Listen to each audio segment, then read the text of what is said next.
एक racket, Everybody is part of this scam. Everybody part of this racket.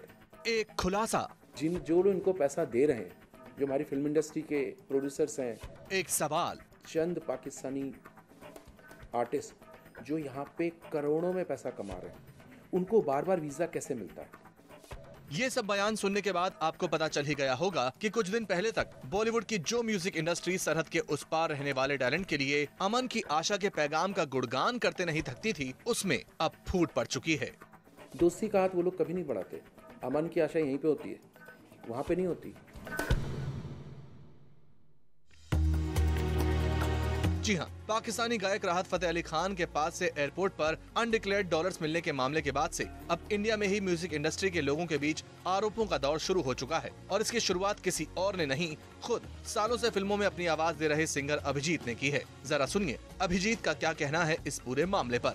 और जो यहाँ पे जो रैकेट है, महेश भट्ट, मुकेश भट्ट, टिप्स और कुछ म्यूजिक डायरेक्टर जो नहाते नहीं है, कुछ लोग गाना लिख रहे हैं प्रिज में, ये सब एक रैकेट है इनका। आप अगर पाकिस्तान में हो तो you have to contact only these few people. आप इंडिया में आ जाओगे because they were zero, because before coming to India ये लोग सब लोग जीरो थे, इनको कोई नहीं पहचानता था। अभिजीत यही नहीं रुके, उन्होंने ये भी बताया कि ये सब एक काफी बड़ा रैकेट है और इसमें कई लोग भी शामिल हैं। दिस अ बिग रैकेट, जिस रैकेट में सब डिपार्टमेंट के लोग हैं कि तुम म्यूजिक बनाओगे, मैं लाऊंगा, तुम पैसे दोगे, तुम ये करोगे, तुम ये करोगे, तुम करोगे। अभिजीत ने यह भी सवाल उठाया कि आखिर चुनिंदा लोगों को ही वीजा क्यों दिया जाता है। चंद पाकिस्तानी आर्टिस्ट जो यहाँ पे करोड़ों में पैसा कमा रहे हैं, उनको बार बार वीजा कैसे मिलता है? आज गए कल वापस आ गए, आज गए कल वापस आ गए। ये पर्टिकुलर इन लोगों को ही इतना वीजा क्यों दिया जाता है इंडियन एम्बेसी से, पाकिस्तानी बैठे हुए? खैर, ये तो हुई अभिजीत की बात, लेकिन अब आपको बताते हैं कि महेश भट्ट का क्या कहना है इस पूरे मामले पर, क्योंकि अभिजीत ने बाकायदा महेश भट्ट को भी इस पूरे मामले में आरोपी बताया है। और जो यहाँ पे जो रैकेट है, महेश भट्ट, मुकेश भट्ट, टिप्स और कुछ म्यूजिक डायरेक्टर जो नहाते नहीं है, कुछ लोग गाना लिख रहे हैं प्रिज में, ये सब एक रैकेट है इनका। मैं तू मैं नहीं करना चाहता।